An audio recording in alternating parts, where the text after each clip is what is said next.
Hello, everybody, and thank you for tuning in to the Liberty Report. With us today is Daniel McAdams, our co-host. Daniel, welcome back. It's good to be back, Dr. Paul. How are you? Took a little trip. Where trip. were you? Oh, I know. I was there. There was a little conference we had up in Alexandria. Yeah. It was close to Washington, but I don't know if anybody went over to Washington. I don't know. But anyway, I thought it was great. What do you? You had to do all the work. Except there were a couple speakers there that did a good job. We even got some coverage out of it. I thought it worked out real well. Yeah, it was. In fact, put on that first clip actually, because here's just a clip of the room, because people are wondering, oh, the conference, 5, 6 people. No, it was a packed room full of people. Hundreds of people were there. We all had a great time. We had great speakers. We had Colonel Doug McGregor there. We had Jonathan Turley. We touched on really all the big topics of the day, the indictments. We talked about Ukraine, foreign policy. We talked about the economy. So it was, we really touched all the bases, which way America. So I was really pleased with the conferences. The other thing that I was really happy to hear is when we asked how many people is this your first conference, and I would say at least a third of them raised their hands and said this is their first RPI conference that they've been to. So that means we're reaching new people, and that's our goal. We love having the same people come back every year. We encourage them to come back every year. But we're also really enthused when there are new people coming. Maybe they watch the show, they see something. So for me, that was one of the most encouraging things. I just want to say one other thing, though, Dr. Paul, which is the day before the conference, we have our Ron Paul Scholars Seminar. And that's an event that keeps growing every year. This year we had our largest group of scholars ever. These are upper division undergrads and grad students. We talked about it a little bit on the show. But we had 4 great talks. We had great discussions. Our friend Jeff Deist was there. We had just some terrific discussions. Some of them academic, some of them a little less. Jeff Deist gave a great talk about how to make the most of your 20s. You know, how to live your life to the fullest, and that went over really well. So the Scholar Seminar was also a huge thing, and we had our scholars there at the conference the next day. So all in all, it's about 6 months of work for the Ron Paul Institute. When it's over, there's a lot of relief, honestly, but there's also kind of a bit of wistfulness, like, gosh, I want to do that again. It was fun. So it was a great time. Yeah, that was wonderful. I thought it worked out real well, and I know you put a couple hours of work into this, so we'll think up something else to do and put you back to work here while we get to play games here and look for supporters who are open-minded and want to hear our opinion about searching for the truth. Absolutely. So today is an appropriate day to search for the truth. I think it's called 9/11. Yeah. Boy, what a day that was. You remember where you were on 9/11? Reading the newspaper, less than a half mile from the Pentagon. I felt the crash into the building. Oh boy, it was something else. So, but 9/11, from the very beginning, there were questions, but not real questions. You know, everybody had to come together, and this wasn't a time to be in detail about exactly who was to blame, but it didn't take long to figure out.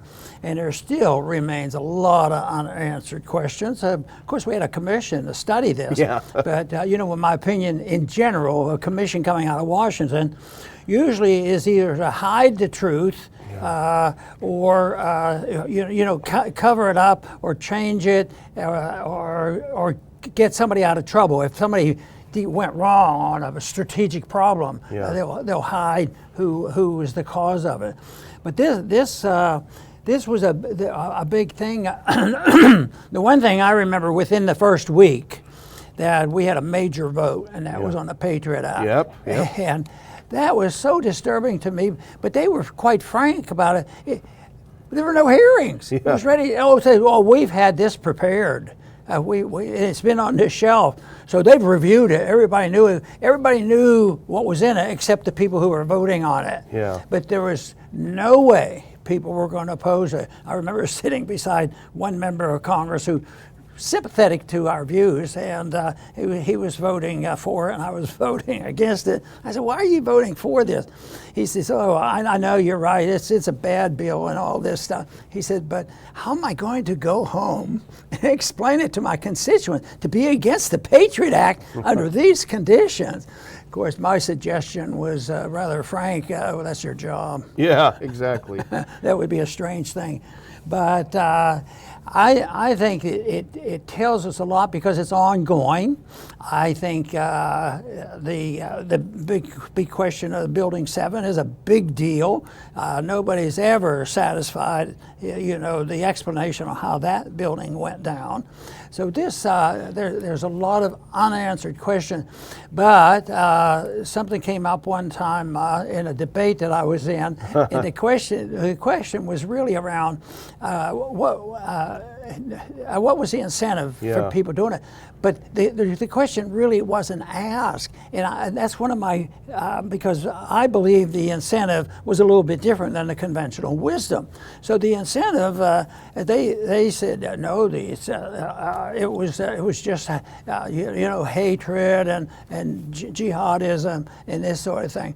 But I think what they do is, and one thing that I think I recognized since that time, usually if there's a murder or mass killing or anything else, people want to know who did it, but don't they the police always ask if they find somebody, they say, what's his motive? Yeah, I mean, if there's no motive and he's out of the country, they sort of drop the case. What's the motive?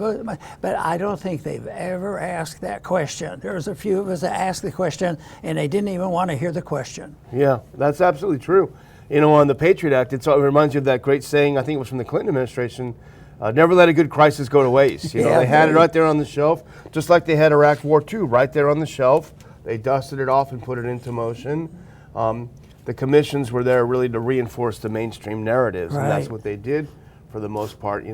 I do remember one of the few times when we were working on the Patriot Act, one of the few times the staff really had to huddle and put our heads together because we knew it was going to be a tough vote. We knew it was the right vote, but we had to figure out how to explain it to conservatives in the Gulf Coast of Texas, how their representative voted against the Patriot Act just days after we were attacked.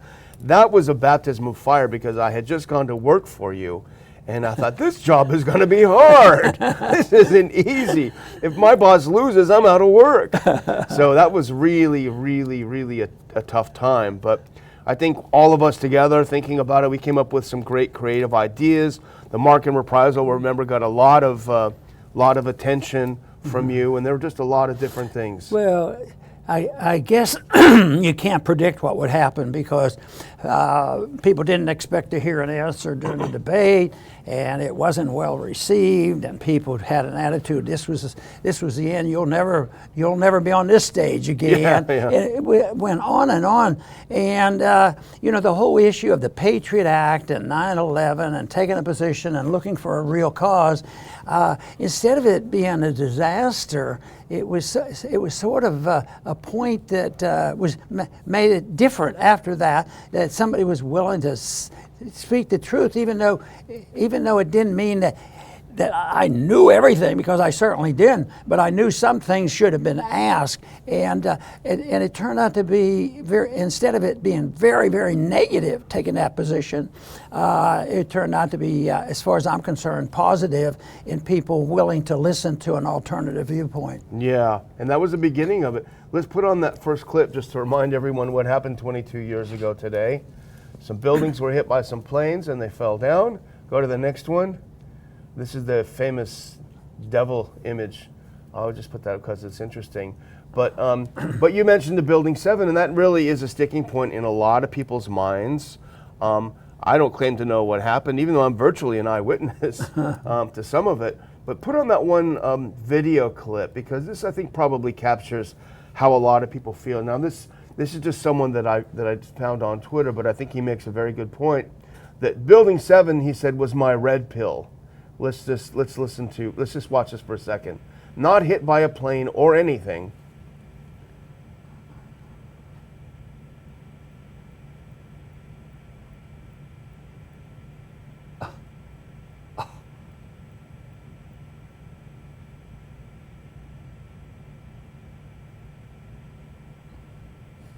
Yeah.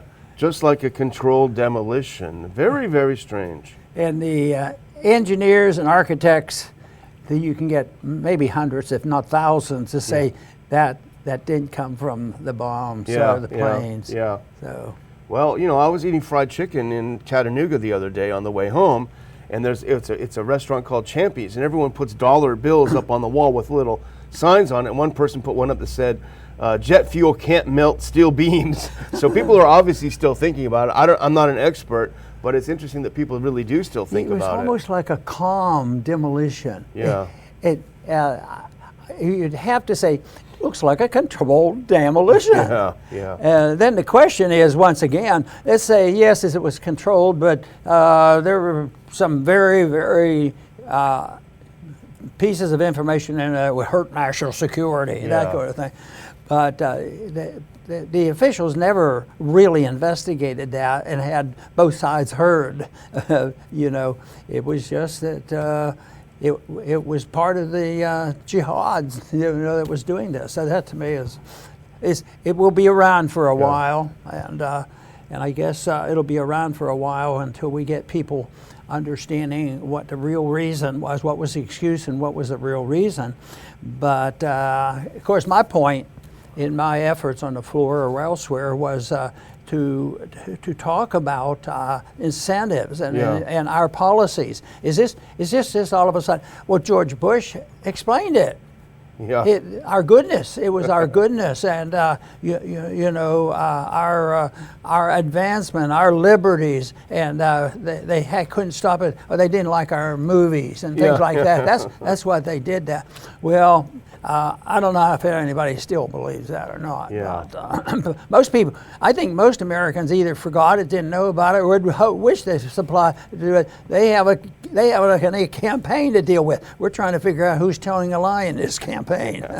Well, you know, what you did is you blurted out the truth, and it's like everyone in a room, when someone raises their hand and says the truth, everyone's thinking that, but no one dares to say it. You said, they came over here because we've been over there killing them for years and years and years, and it finally snapped, and they finally realized that. And then remember Julian, that's an extraordinary thing to say. You're blaming America. And he said, no, I'm not. I'm blaming our foreign policy. You know, somebody said to me, they say, you know, Giuliani's in trouble now. He's, you know, really, it's serious trouble. But I have no desire whatsoever. As a matter of fact, I think if Giuliani ends up in prison, that is part of the problem. It's just that the establishment turned against him, you know, that sort of thing. But no, it's a mess. One thing leads to another. But the other thing is, has the foreign policy changed much? Yeah. You're an expert on that, so maybe we're cleaning up our act. And that's it. 22 years later, we launched the global war on terror. And remember how many trillions of dollars were spent, how many millions of lives, of innocent lives, were destroyed in places like Iraq and Afghanistan. The Taliban did not attack us. Most Americans, I don't think, understand that. Saddam Hussein did not attack us. Yet we went in and destroyed both of those countries to no good end, when in the reality, as you very, very well pointed out, the reality is that our interventionist foreign policy provoked anger overseas. And it's the case over and over again, including in Ukraine. In fact, Jens Stoltenberg himself, the NATO Secretary General, just admitted it inadvertently. He said, well, you know, Russia attacked Ukraine because we kept moving NATO closer. He basically made Putin's point. So the aggressive, hyper-interventionist U.S. foreign policy is what was behind, doesn't excuse it, as you say. The point is to find out why they did it, and if we can, maybe do something to prevent another one. And our solution, your solution, has always been just stop the interventionism. I wonder if the military-industrial complex had anything to do with this. Yeah, you can bet. You can bet. Well, you wrote about this today. I mean, not only did we not learn lessons, but we're making the same mistakes in spades. You wrote a little bit about what's happening in Niger, and the fact that all of a sudden people realize, well, hang on a minute, we got 1,000 troops there, we got 4 or 5 bases there. It's the center of our drone wars in Africa. And as you mentioned, Senator Paul wrote to the Secretary of Defense saying, hey, what's going on here? How do you have the authority to do this? What are you doing, and where else are you acting using the U.S. military and trying to use, ironically, the same 9/11 authorization of force to this day, 22 years later, to have bases in Niger. You know, so not only were lessons not learned, we're making those same mistakes in spades. You know, there's one area, and they were talking about it today because of somebody else adding some information for us over the JFK assassination. Because they all of a sudden found one person who witnessed close in a car next to Kennedy when he was shot. And he happens to be 88 years old. He's getting old, but he's just a kid. Yeah, but he decided he's writing his memoirs and writing a book that's coming out. So he had a book and he wrote about the details of this. But I've gone through the articles on this, and I see no revelation on anything, no enlightenments that people would have a better understanding of what's going on, because. First thing is I have come to the conclusion after reading about 7 books on this, people who did authentic investigations said that the CIA was involved. I believe that it's very plausible that Allen Dulles was the arch enemy of Kennedy. Kennedy fired him, and how could they do that to Allen Dulles? But anyway, Dulles had his day in court because Kennedy gets killed. Within a week, they have a committee set up to investigate it, and they put Allen Dulles on the committee to investigate this. So I think we're a long way on, but this is where there's some progress made. Unlike 9/11, I don't think the sentiments are changed, but here the sentiments have changed. That large majority, some people estimate 70 or 80% of the American people do not believe, the official report. Now, this revelation by the author and the CIA person that just released this was that the most important thing he said was that he no longer believes in the one bullet theory. Which means it has to have been a conspiracy. And the interesting thing is he was there, right there within yards of the president getting shot, and he was never called before the commission to testify on that. It's crazy. It's sort of like, they never called Allen Dulles to see what he knows about maybe hanky-panky going on in the CIA. He gets promoted to being I doubt if he was the chairman of the commission, but he was running the commission. I mean, it was all for cover up, and that to me is so tragic. I quite often think that 1963, especially this date, was really ushering in the coup takeover of the national security apparatus, which means the CIA, the FBI, and all the control, and also making a fertile field for Soros to undo, all the local judges and national judges. And there's no justice today. It's so bad, but it's in a way, it was dated there. If they can get away with this, they can get away with. They think they can get away with a lot, but the fact that 70 or 80% don't believe them, that eventually the truth will come out, and it is. And I think that's the one goal that we ought to have, is keep letting people know that the truth is there if you keep searching. Yeah. Well, let's skip ahead and go to that next one, JFK Assassination Witness. And this is just, I picked this up from The Guardian, but the main story was in the New York Times. Paul Landis was his name, and he was on the car. He was riding on the running board of the car right behind JFK when the assassination hit. And I mean, we don't know. There's a lot of skepticism as to whether his memory, because initially he denied, he didn't say there were more than one bullet, but now he's recollecting after 60 years. Well, maybe he heard it differently. So, we don't know. But the fact is, it's very interesting. It reopens the idea. He says, the JFK Assassination Witness questions whether shooter acted alone. He said he heard several shots. Well, what's interesting about this, Dr. Paul, is the reaction of Robert F. Kennedy Jr. And he tweeted this out. If you can put the next one on, just as this news broke, he said, "The magic bullet theory is now dead. This preposterous construction has served as the mainstay of the theory that a single shooter murdered President Kennedy since the Warren Commission advanced it 60 years ago under the direction of former CIA Director Allen Dulles, whom my uncle fired. The recent revelations by JFK's Secret Service protector Paul Landis have prompted even the New York Times, among the last lonely defenders of the Warren Report, to finally acknowledge its absurdity. Very strong reaction from RFK Yeah, Jr. you just wonder what official narrative is believable. I bet you've just about all been canceled. You know, even the guy they said did it, and everybody knows it. It might not even been involved. Yeah. Patsy, that's what he said he was, Yeah. right? I'm a patsy. It's pretty sad. Yeah.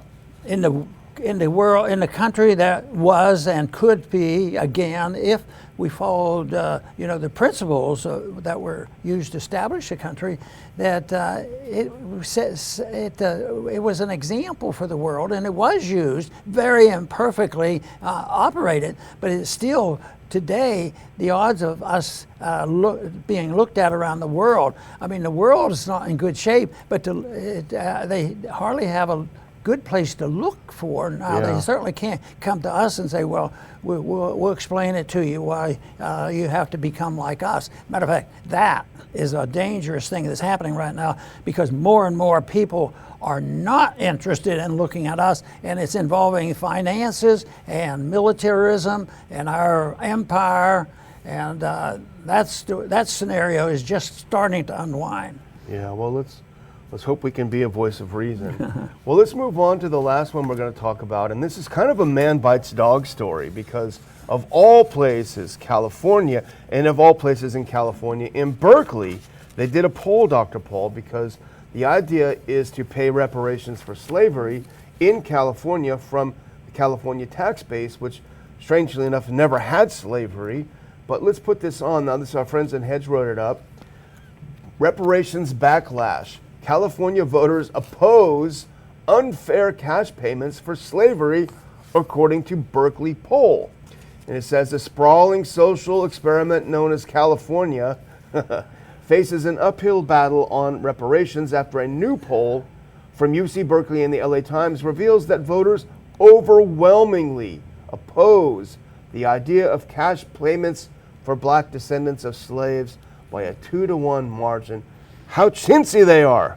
Isn't it interesting that the slavery era was obviously very bad when they enslaved so many. Yeah. But here they are trying to rectify a non-problem by enslaving people, and they're enslaving the people. A lot of them are the descendants of the people they think they're saving, and they had nothing to do with it. Yeah. Matter of fact, it is so crazy. Maybe that's why the California voters are starting to oppose it. Yeah. You know, so I keep looking for these positives, and every time we saw some of the very dumb things they did with lockdown, more and more people were peeled away from supporting it. And I think that stuff like this, to me, the principle here is they will have to tax the people of California. Had nothing to do with slavery. None of their relatives had anything to do with slavery. They didn't have slavery in California, and they're going to tax people for it. Well, taxation really is a form of slavery when you take from one group and give it to special interests like the military-industrial complex and the corporate organization, because they benefit. So it's immoral. It's bad economic policy. It's unconstitutional to do this, and then come up with this crazy scheme of saying, oh, and it's not like $50 a month. Yeah. It's like millions of dollars they're going to do it. But it is, of course, if we went through and they try to do it, they say, well, we can't pay our bills. It's because Biden won't send us enough money. Yeah. You know, it is just a really terrible thing to think that is a morally permissible thing to do, and the people who suffer from it are being enslaved. I think that when I use the point of especially the income tax, is the government owns you. You become a slave because they have declared that every penny you earn is theirs, the government's. But it will permit you to keep a certain amount under certain conditions that you will obey. Yeah. You have to believe in global warming and a few other things, or you won't get your bonus. Money, your goodies, yeah. Well, here's a poll just to show you. Here's what it looks like. Here's the front cover page. Majority of voters believe black Californians continue to be affected by the legacy of slavery, yet cash reparations face headwinds. And go to the next one. Here's the operative quote from the analysis of their findings.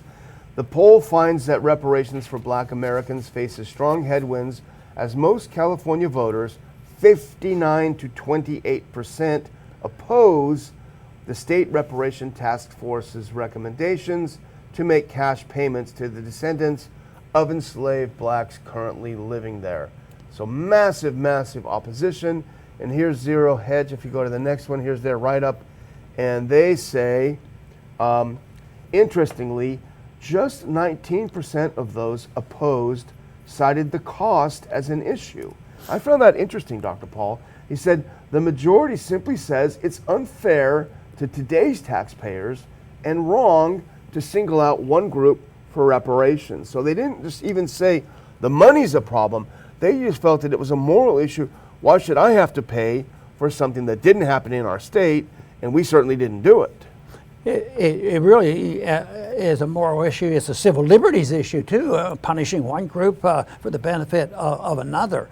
So it should be an easy one, but people have been taught in this country, for 100 years plus, to accept this thing of, redistribution of wealth. 1913 was a bad year. They were doing it through direct taxation of the people, and they introduced that notion.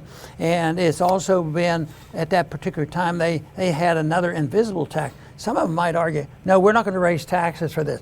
We're just going to print the money, which is a tax, of course. And who do you tax? You tax the people that you're trying to help, because they're the ones who suffer from the price increase. Yeah, inflation. So it's a bad system. And once we decided to leave that system that emphasized liberty and personal responsibility, there was nothing more than people just looking for the victims and people who could be victimized by the people who get political power. Yeah. And that is an argument against political power, and it should be minimized. And that's why we need to get rid of about 80% of what the federal government does. And I think we would be safer. I think our security would be enhanced. I don't think sending troops to Nigeria and to Ukraine happens to make us safer. Certainly, there's billions and billions of dollars we spent in the Middle East were useful to our national security.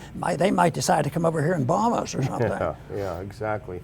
Well, we'll keep an eye on it. The funny part that I found is that black California voters were the most likely to support cash payments than any other demographic, 78% in favor. Yeah, of course, they want. Who doesn't want free money? We could go there and identify as black Americans and get some free money. I mean, it's funny, but it's not funny. But maybe they're waking up. I'm going to close out now, Dr. Paul, and I'm just going to thank our viewers for being patient while our schedule was a little bit strange. I've been away for a couple of weeks up in D.C. and then driving back.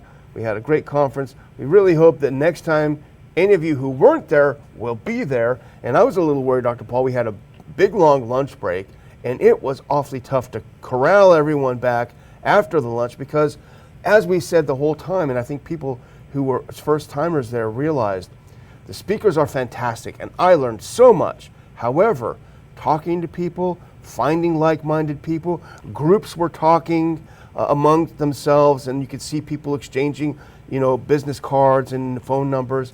That's what it's really all about, is creating these connections. And I was happy about that. Are you going to be able to make some of these speeches available someday? Will we be putting them on the website? Yeah, in fact, we had a great cinematographer who made the films, and he has promised to have them very soon. He promised a 1-week turnover. So my guess is we're going to get them very soon. And the other thing I'm going to do that I didn't do in the past, we kind of staggered them. That's not fun. I'm going to put them all together one time on our channel so everyone just kind of can binge watch the whole thing. And they're not going to have to click on and get their credit card out and pay to watch them? No, I don't. No, we don't do that. No, we encourage people. We want people to come there, and come to the event. No, I think I think when you're in the education business, a little bit different, because I do believe in the market and charging for what you do and that sort of thing. But and most of those things are legitimate that they charge, but it's just as annoying. And I know the Mises Institute taught very early on, and Leonard Reed was this way. They make it available. Make it available, and you will get a lot of free help by people circulating it for you. So I think that is important. But I want to thank everybody once again for tuning in to the Liberty Report. I think it's been a good session today to review what we've been up to. But we will be back soon, and please return to the Liberty Report soon.